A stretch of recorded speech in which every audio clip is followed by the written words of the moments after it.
হরিলীলামৃত পদ্মবেলাবাসী গোস্বামী দশরথ উপাখ্যান।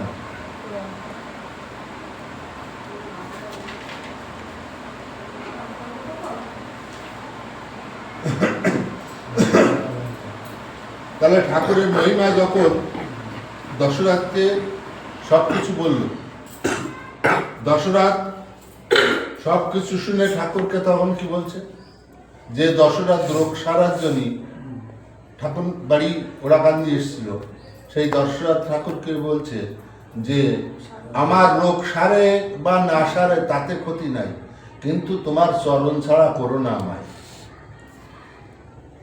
কি ভক্তি দশরথের ঠাকুরের প্রতি এসছে।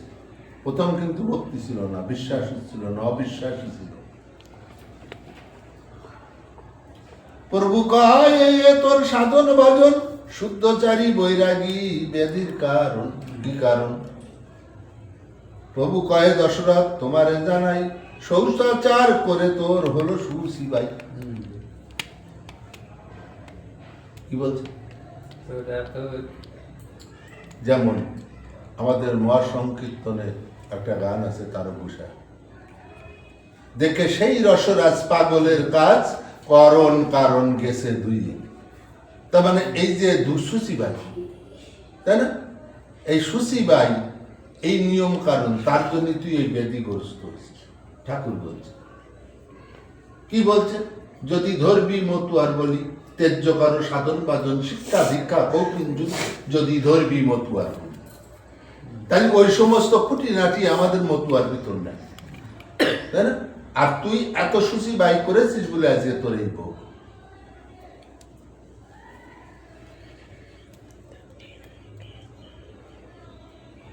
স্নান না করিয়া কিছু খাও না কখন, স্নান না করিয়া অদ্য করোগে ভোজন। তুমি তো এর আগে স্নান না করে কিছু গ্রহণ করো, কিন্তু আজকে তুমি স্নান না করে দিয়ে ভোজন করো। ঠাকুর বলছে দশরথ করলো ভাত রাধিয়া রেখেছে জল দিয়া, কাঁচা ঝাল দিয়া সেই ভাত খাও গিয়া। কালকে শান্তি মাতা ভাত রেঁধে জল দিয়ে দিলেছে, আর তুমি এখন সেই ভাতে জল ঢেলে দিয়ে তুমি খাও কাঁচা লঙ্কা দিয়ে। শুনি অন্তপুরে যায় লক্ষ্মীর নিকটে, মামা বলিয়া সাধু ডাকে কর উঠে। সাধুর মুখে ঐকান্তিক ডাক শুনি, দশরথে দেখা দিল জগৎ জননী। এখন এই দশরথ যেভাবে যে মামা করে ডাকছে, শান্তি মাতা আর নির্বৃত থাকতে পারে। ভক্তের মন, ভগবানই তো ভক্তের, তাই ভক্তের ডাকে শান্তি মাতা নিজে বেরিয়ে এসছে। দশরথ বলে মা দেহি প্রসাদী ভাত, খেতে আজ্ঞা দিয়াছেন প্রভু জগন্নাথ।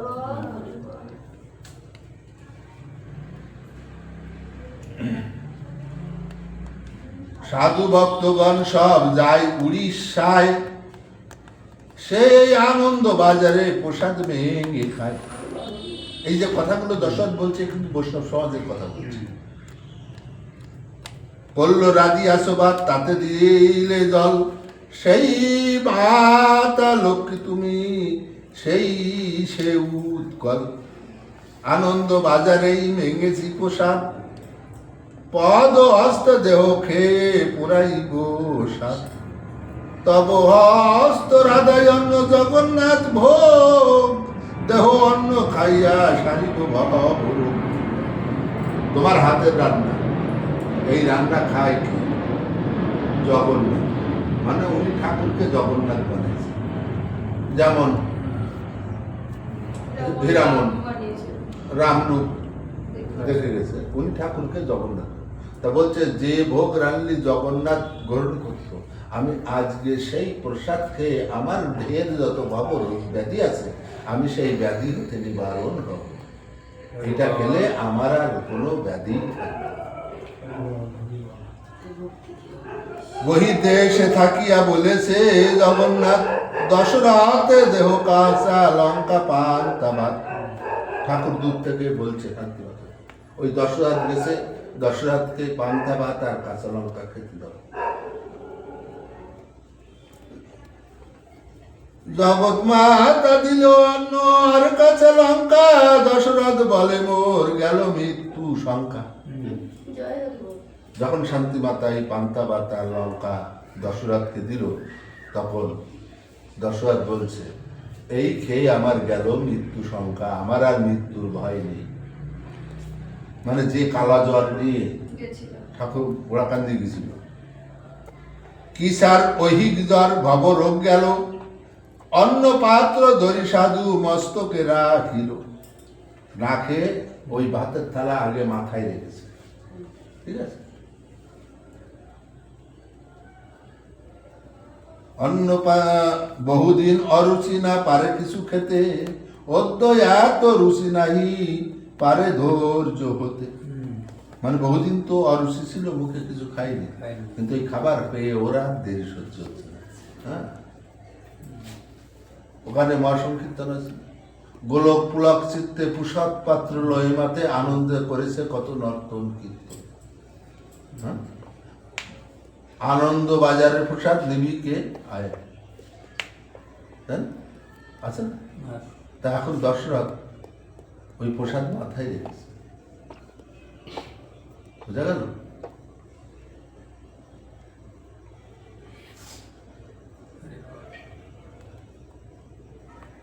বড়ই বেড়েছে রুচি বড়ই সুস্বাদ, সাধু কয়ে আরবার দেহ মা প্রসাদ। মানে ওই কাঁচা লঙ্কা আর ওই পান্তা ভাত এত ভালো লাগছে, ও এখন বলছে মা আর একবার প্রসাদ দাও।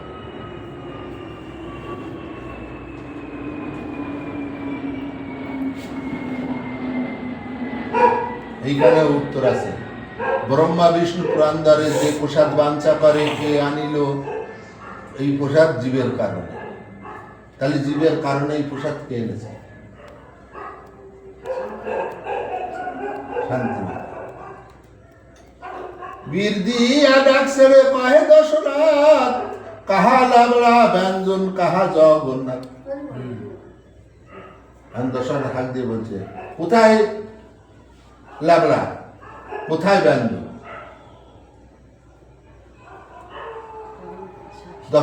জগন্নাথকে জিজ্ঞেস করছে, জগন্নাথ ইচ্ছা ঠাকুর। মহাপ্রভু বলে, দশরথ এবে আয়, পাইবি লাবড়ায় অন্ন মধ্যাহ্নের সময়। যখনই বলছে যে কোথায় লাবড়া ব্যঞ্জন জগন্নাথ, তখন ঠাকুর বলছে, দশরথ লাবড়া ব্যঞ্জন পাবি তো চিন্তা নাই, কিন্তু সেটা দুপুর বেলায়। কিনা কি এই ওরা কান্দি না পালি ভাবিয়া, আয় দেখি ক্ষণকাল বসিত রেলইয়া। উপর জিল প্রেম ভক্তি সেরে গেল জ্বর, কবি চূড়ামণি কহে হরি নাম সার।